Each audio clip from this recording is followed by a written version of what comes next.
முருங்கைக்காய் குழம்பு செய்கிறது எப்படின்னு பார்க்கலாம். தேவையான பொருட்கள்: முருங்கைக்காய், சின்ன வெங்காயம், தக்காளி, நல்லெண்ணெய், கறிவேப்பிலை, கடுகு, தேங்காய், மஞ்சள் தூள், மிளகாய்த்தூள், மல்லித்தூள், சோம்புத்தூள், சீரகம், உப்பு. மிக்ஸி ஜாரில் 1/2 கப் தேங்காய் போடுறேன். தேங்காவை நல்லா அரைச்சிக்கலாம். தேங்காய் அரைச்சி எடுத்தாச்சு. அது கூட 10 சின்ன வெங்காயம்,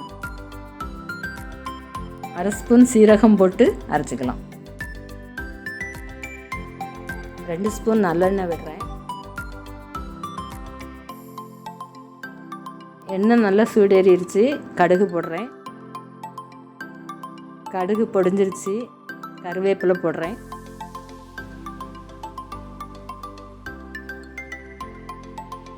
நறுக்கிய சின்ன வெங்காயம் 10 போடுறேன்.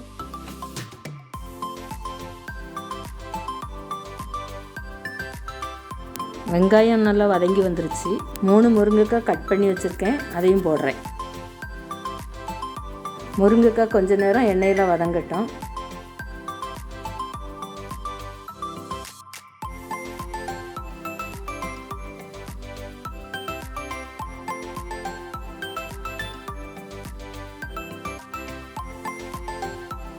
நறுக்கிய தக்காளி 2 போடுறேன்.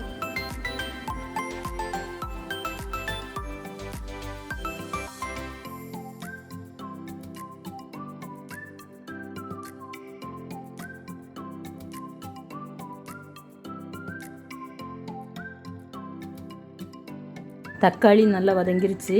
1 ஸ்பூன் மிளகாய்த்தூள், 1 ஸ்பூன் மல்லித்தூள், 1/2 ஸ்பூன் சோம்புத்தூள்,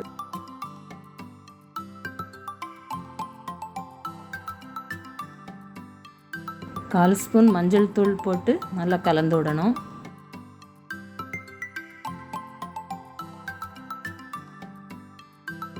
இனி தேங்காய் மசால் போட்டு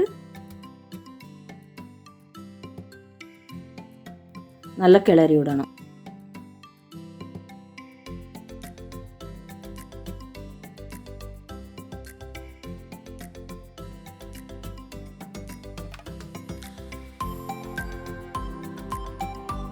தேவையான அளவு தண்ணி ஊற்றிக்கலாம்.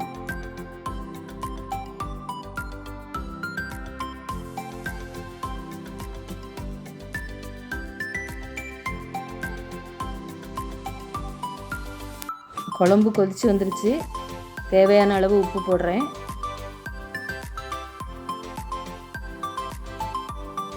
முருங்கைக்காய் நல்லா வேகட்டும். 1/4 மணி நேரம் மூடி வச்சிடலாம். ஸ்டவ் சிம்மில் இருக்கட்டும்.